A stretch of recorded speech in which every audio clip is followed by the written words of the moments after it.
नमस्कार प्रिय दर्शकों, मैं पंडित दीनानाथ चौबे स्वागत करता हूं हमारे इस यूट्यूब चैनल पर और बहुत बहुत स्वागत करता हूं। और आज मैं आपको बताने वाला हूं शीघ्र विवाह के हेतु देवउठनी एकादशी के दिन करें शिव पुराण में वर्णित यह उपाय। जो आज मैं उपाय आपको बताने जा रहा हूं कोई ऐसा वैसा उपाय नहीं है दोस्तों, शिव पुराण में इसका उल्लेख मिलता है और जिसने भी इस उपाय को किया है आज तक उसको रिजल्ट ओरिएंटेड यहाँ से रिजल्ट मिला है और वो खाली हाथ नहीं लौटा है। तो इस देवउठनी एकादशी को आपने अगर यह उपाय कर लिया दोस्तों तो 100% गारंटेड यह उपाय है कि आपको इससे सफलता मिलेगी ही। तो इसलिए शिव पुराण में भगवान शिव का एक अद्भुत वरदान है और उन्होंने पुराण में के अनुसार, शिव पुराण के अनुसार जिस बच्चे बच्चियों ने भी इस उपाय को किया, उनके माँ बाप ने उपाय किया, बाप अगर नहीं भी कर रहे हैं, पिता नहीं कर रहे हैं, लेकिन उनकी माँ जो है अपने बच्चों के लिए यह उपाय कर सकती है। और देवउठनी एकादशी को यह उपाय करनी है जिससे कि आपको रिजल्ट मिलेगा ही मिलेगा। तो जी दोस्तों, आपको शीघ्र विवाह हेतु देवउठनी एकादशी के दिन का शिव पुराण में वर्णित यह उपाय बताने जा रहा हूं। जो अपने बच्चे बच्चियों की कुंडली में जो भी दोष है, बच्चे बच्चियों की गार्जियन हमें फोन कॉल्स करते हैं कि हमारे बच्चे बच्चियों की कुंडली में क्या दोष है, जिसके चलते बात उनकी चलती तो है लेकिन आगे बढ़ नहीं पाती है, कोई ना कोई अड़चन आ जाती है, दिन प्रतिदिन उनका उम्र बढ़ने लगता है, बहुत सारी बाधाएं आती हैं, रिश्ते भी आते हैं। तो कभी ऐसा होता है, देखा गया है कि बच्चे की कुंडली में कोई दोष निकल जाता है जिसके वजह से लड़का जो है, लड़की का जो भी उद्देश्य है वह सफल नहीं हो पाता है। तो इसके चलते विवाह उनका कट जाता है। या किसी की ये भी शिकायत होती है कि क्या ऐसा उपाय किया जाए महाराज जी जिससे कि हमारे बच्चे की कुंडली में जो दोष है सर्वदा के लिए समाप्त हो जाए, या फिर जो उसे किसी ने बंधन डाल दिया है जिससे कि वह उनका शादी विवाह आ ही नहीं रहा है, रिश्ते ही नहीं आ रहे हैं, आना ही बंद हो गया है, या शीघ्र विवाह के लिए कुछ ऐसा उपाय बताएं। तो जी दोस्तों, जो भी कुंडली के दोष हो, चाहे वो शनि का दोष हो, राहु का दोष हो, केतु का दोष हो, मंगल दोष हो, कालसर्प दोष हो, जो भी दोष आपकी कुंडली में है जिसकी वजह से, या 7th हाउस में कोई पाप ग्रह बैठा हो जिससे कि आपकी शादी के रिश्ते ही आना बंद हो जाते हैं। देखा गया है कि कभी कभी तो ऐसा भी होता है कि रिश्ते बंध जाते हैं और उससे कोई भी अड़चन, इतनी अड़चन आ जाती है, मुश्किलें आ जाती हैं कि गार्जियंस कहते हैं कि सब कुछ तो मेरे बच्चे के अंदर है, मेरे बच्चे या बच्ची के अंदर है, पढ़े लिखे हैं, रुपया पैसा है, धन है, दौलत है, सुंदर है देखने में, फिर भी उनकी शादी क्यों नहीं हो रही है। बहुत सारी अड़चनें आती हैं। तो आज मैं चाहता हूं कि इन दुविधाओं को हटाने वाला एक ऐसा उपाय लेकर आया हूं जो भी कि शास्त्र सम्मत है और आपके बच्चे बच्चियों की शादी शीघ्र अतिशीघ्र हो जाएगी। अगर आपने इस देवउठनी एकादशी को आपने यह उपाय कर लिया जो कि शिव पुराण में वर्णित है, छोटा मोटा उपाय से न लें, इसे आप ऐसा इंपॉर्टेंस दें जिससे कि आप अगर इसे करेंगे तो रिजल्ट मिलेगा ही मिलेगा। इसलिए शिव पुराण में इस वर्णित उपाय को जरूर आजमा के देखें। 100% आपकी विवाह, बच्चे की विवाह कुंडली में चाहे जो भी दोष हो सर्वदा के लिए समाप्त हो जाएगा और शीघ्र अतिशीघ्र उनका विवाह पक्का हो जाएगा। कुछ ही दिनों के अंदर में इसका रिजल्ट बहुत ही जल्द मिलता है। आप आजमा के देखें, 2-4 दिनों के अंदर ही रिश्ते आने लगते हैं। तो जी दोस्तों, शीघ्र विवाह के लिए ऐसा देखा गया है कि आपके बच्चे का उम्र ढलते जाता है, उम्र बढ़ते जाती है, कभी वो 25 के हो जाते हैं तो फिर 30 के हो जाते हैं, 35, 38, 40 के भी हो जाने के बाद भी रिश्ते नहीं आते हैं। कोई ना कोई अड़चन शादी विवाह तय होने के बाद भी आ जाती है, जो कि बहुत सारे रिश्ते कट जाते हैं। इतने अच्छे अच्छे रिश्ते आते हैं, आपको लगता है कि आज तय हो जाएगी, कल तय हो जाएगी शादी जो है, लेकिन रिश्ते तय ही नहीं हो पाते और शीघ्र विवाह का नामो निशान उनका जो है दिमाग से हट जाता है कि अब क्या मेरे बच्चे की शादी होगी ही नहीं, जीवन प्रयत्न क्या मेरा बच्चा ऐसा ही रहेगा। तो आपको चिंता करने की बात नहीं है। मैं एक खास उपाय लेकर आया हूं जो शास्त्र सम्मत है और शिव पुराण में वर्णित है। इसलिए देवउठनी एकादशी को ही यह उपाय करके बहुत सारे लोग लाभान्वित हो चुके हैं और उनको रिजल्ट मिला है, जिससे कि जीवन में छाए हुए अंधियारे को मिटाने का, यह शीघ्र विवाह करने का एक बहुत बड़ा कारगर उपाय लेकर, एक रामबाण उपाय, अचूक उपाय लेकर आया हूं। अगर आपने इसे कर लिया तो जी दोस्तों, मैं दावे के साथ कहता हूं, 100% बिलीव रखें, इस देवउठनी एकादशी को आपने यह उपाय कर लिया जो शिव पुराण में वर्णित है, तो आपको रिजल्ट मिलना ही है। आप इसे जरूर करें, इसे मिस न करें। आपके बच्चे बच्चियों की कुंडली में जो भी दोष हो, शीघ्र विवाह उसका होके रहेगा।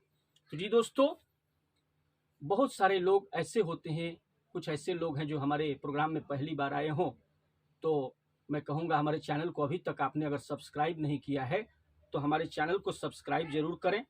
साथ ही साथ घंटी के निशान को, बेल आइकन को ऑल पर प्रेस कर लें, जिससे हमारे द्वारा बनाए गए प्रोग्राम की जानकारी आपको हमेशा सर्वप्रथम हो और उससे आप लाभान्वित हो सके। और ज़्यादा से ज़्यादा लोगों में इसे शेयर करें जिससे सभी इसका लाभ उठा सकें। और वीडियो अगर पसंद आए, शुरू से अंत तक बने रहें, तो इसे लाइक जरूर करें और साथ ही साथ हमारे चैनल को सब्सक्राइब करें, बेल आइकन को ऑल पर सेट कर लें, जिससे आपको नोटिफिकेशन मिलता रहे, हमारे द्वारा बनाई गई नई नई प्रोग्राम की जानकारी आपको होती रहे और आप लाभान्वित हो सकें और ज़्यादा से ज़्यादा लोगों में इसे शेयर करें। तो जी दोस्तों, प्रिय दर्शकों, अब यह जान लेते हैं कि यह उपाय क्या है, कब करना चाहिए, किस दिन करना है और किस तरह से इसकी विधि क्या है, सब कुछ मैं आपको बताऊंगा। इसको जरूर आपको बताने जा रहा हूं। आप इसे नोट भी कर सकते हैं, कुछ सामग्रियां जो लगेंगी, क्योंकि जो माँ बहनें हैं अपने घर में जिस दिन तुलसी विवाह होता है, एकादशी के दिन, देवउठनी एकादशी को तुलसी विवाह करते हैं, उसी दिन को हम लोग देवउठनी एकादशी भी बोलते हैं, यानी देव के उठने का ये समय है, इसलिए इसका नाम देवउठनी एकादशी भी पड़ा। तो इस दिन आपको करना क्या है, कब करना है, तो इसे आपको 4 नवंबर 2022 को, जो ये 4 नवंबर आ रहा है, 4 नवंबर 2022 को करना है। दिन शुक्रवार को करना है। कब करना है, तो 4 नवंबर 2022 को आपको शुक्रवार को करना है। देवउठनी एकादशी है, उसी दिन तुलसी विवाह भी है और देवउठनी एकादशी के अवसर पर आप इसे कर सकते हैं। ऐसे तो आप देवउठनी एकादशी के दिन में कभी भी आप कर सकते हैं, क्योंकि पूरा दिन एकादशी का दिन है, तो वह शुभ है। लेकिन इसका जो फल आपको मिलेगा, किस वक्त करने से, किस समय करने से जो शुभ मुहूर्त होगा और आपको ज़्यादा फल देगा या फलीभूत होगा और बच्चे बच्चियों का शादी जल्द से जल्द करवा देगा, इसके लिए किसी भी समय यह उपाय कर सकते हैं। लेकिन गोधूली का समय सबसे शास्त्र में जो बताया गया है बहुत ही उचित होता है। गोधूली का समय का मतलब ये होता है कि संध्या के समय जब गायें लौट करके, जो बाहर में जा करके घास चरने के बाद वो घर वापस लौटती हैं, तो उनके पैरों से जो धूल उड़ती है, तो उस वेला को गोधूली वेला, यानी 5, 6, 7, 5 बजे से लेकर के 5 बजे का जो संध्या का समय है, 6 बजे का संध्या का समय या 7 बजे का समय जो होता है, वो बहुत ही उचित होता है किसी कार्य को करने के लिए, उसे ही गोधूली का समय कहते हैं। आपको करना क्या है कि उस दिन जो है फलीभूत होने वाला यह उपाय करना है।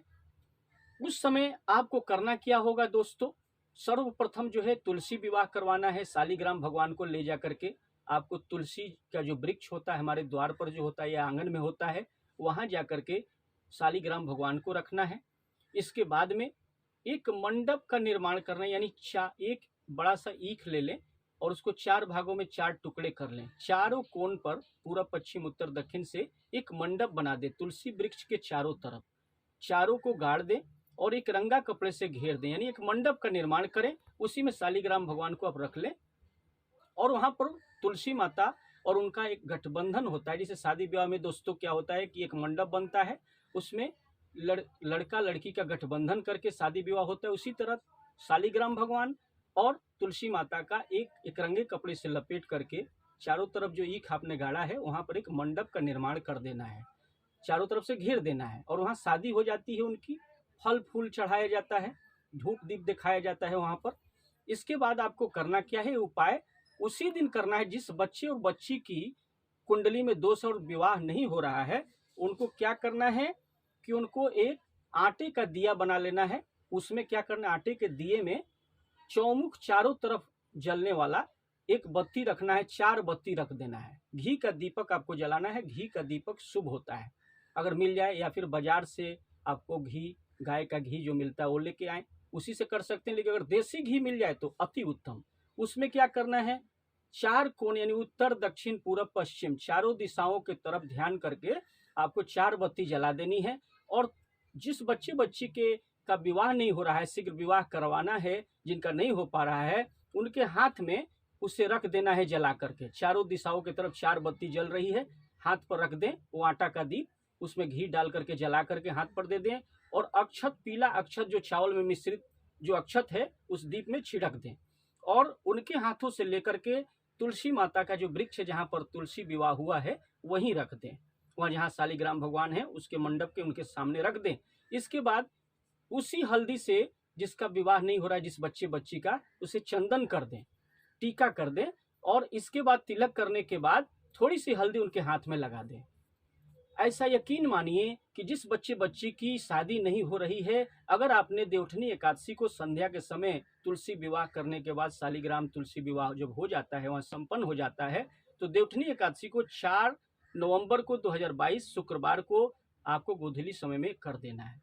इससे शीघ्र अतिशीघ्र विवाह हो जाएगा। और हाथ जोड़ करके माँ कर रही है तो बच्चे के लिए नाम लेकर, गोत्र लेके प्रार्थना करनी है कि हमारे बच्चे की शादी जल्द से जल्द हो जाए। हे तुलसी माता, हे शालिग्राम भगवान, हे भगवान नारायण, हमारे बच्चे, हे भगवान शिव, हे भोलेनाथ, हाथ जोड़ करके प्रार्थना करनी है वहीं पर कि मेरे बच्चे बच्चियों की कुंडली के दोष सर्वदा समाप्त हो जाए और शीघ्र अतिशीघ्र विवाह हो जाए।